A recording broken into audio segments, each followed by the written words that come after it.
Greetings everyone and welcome to this journey into the heart of Asian football, where the game of passion meets the power of politics. Before we begin, make sure to like, comment, share, and subscribe to our channel, because today we are not just talking about goals or trophies, we are diving into how football reflects the invisible struggles for dominance, influence, and identity across the largest continent on Earth.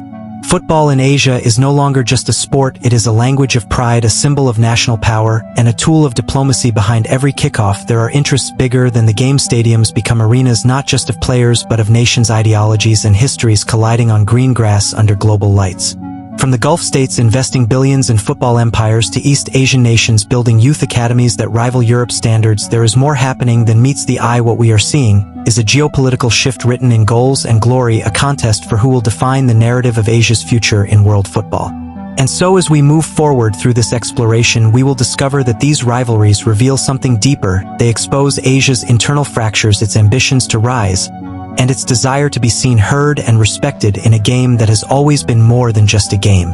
Football in Asia mirrors its political landscape, a continent so diverse it hosts monarchies, democracies, and emerging powers all competing for influence. Just as nations compete for titles, this intersection between politics and sport turns the pitch into a reflection of global order. Middle Eastern nations see football as soft power, using their immense wealth to build infrastructures that attract world attention. Qatar hosting the World Cup and Saudi Arabia's growing club ownership are not coincidences but calculated moves to secure political prestige and reshape how the world views their region. Meanwhile, in East Asia, countries like Japan and South Korea use football diplomacy to express modernity and progress. For them, success in the Asian Cup or the World Cup qualifiers becomes a form of symbolic legitimacy, proof that they can stand alongside European powers in both economics and sportsmanship. The contrast between oil-backed ambition and discipline-driven professionalism defines the first layer of Asia's football geopolitics. It's a contest of models between resource-rich influence and performance-based identity. To understand today's tension, we must go back decades. Football rivalries in Asia often stem from older political wounds, colonial histories, and wars that shaped national pride. The Middle East versus East Asia dynamic, for example, echoes old divisions between Arab unity and Asian modernism. Both seek recognition, but through different routes, one through faith and cultural identity, the other through progress and technology. This historical divergence fuels modern football conflicts over hosting rights, federation politics, and continental influence. When teams from Iran or Saudi Arabia face Japan or South Korea, it is rarely just sport, it is a clash between civilizations that represent two visions of Asia's place in the world, the pride of tradition against the pride of innovation. And in that clash lies the essence of Asian football's tension. It is about whose version of Asia will dominate the story.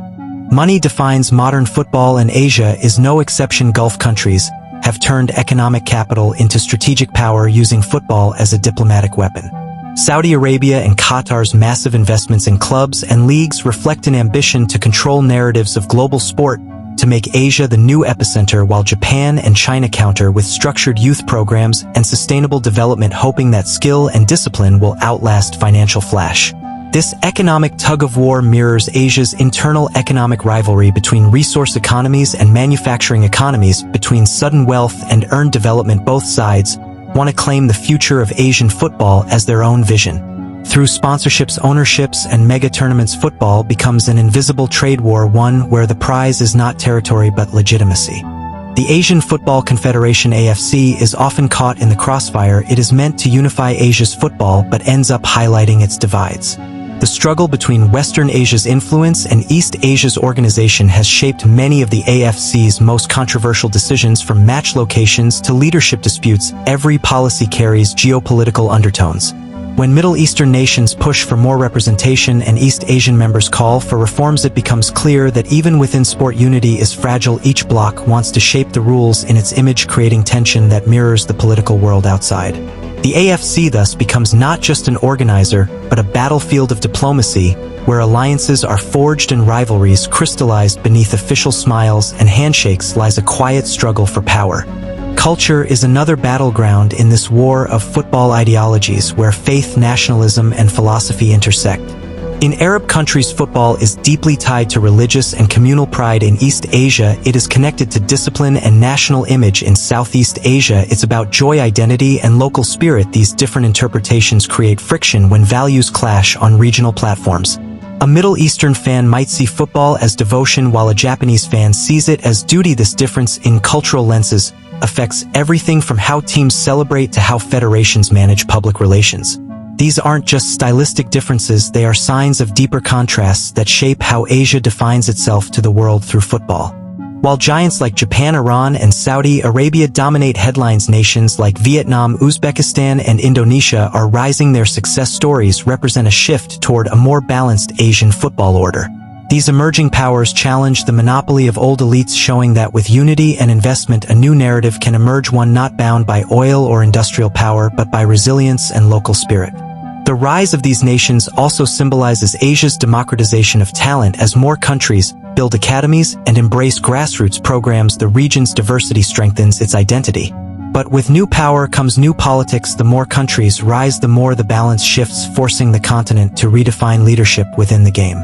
Media is the amplifier of this tension. From sports channels to social networks, football coverage often carries political undertones. Broadcasters in different regions tell different stories. One praises heroism, another fuels nationalism. Hashtags become weapons, interviews turn into diplomacy. Every headline is part of a soft power strategy.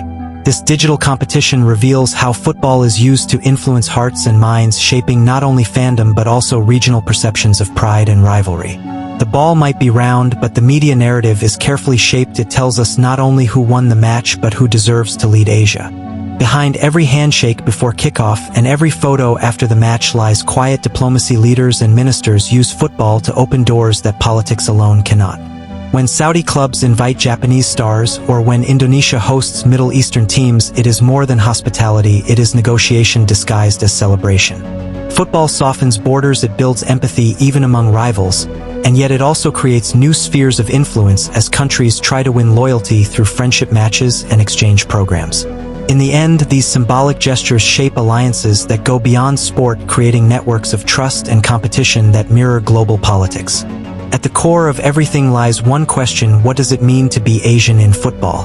The continent is not a single identity, it is a mosaic of civilizations, and football reflects that diversity. Asia's challenge is to embrace unity without erasing difference, to celebrate rivalry without falling into division. This identity struggle defines the future of the sport. If Asia can balance its competing powers, it will not only become a football powerhouse, but a cultural one capable of telling a shared story of pride and coexistence. And yet the path toward that vision is complex, filled with echoes of history and the weight of ambition. As we look forward, Asia's football will continue to evolve, but so will its geopolitics. The race for influence is only beginning. Technology investments and global exposure will shape a new generation of players and fans, but so too will the unseen hands of politics and money. The challenge is whether Asia can find harmony between passion and power. Football could become a bridge uniting the continent or a mirror reflecting its fractures. The choice lies in how leaders, federations, and fans choose to play their roles. The beautiful game in Asia has never been just about the ball, it is about destiny, identity, and the dream of belonging to something greater than oneself.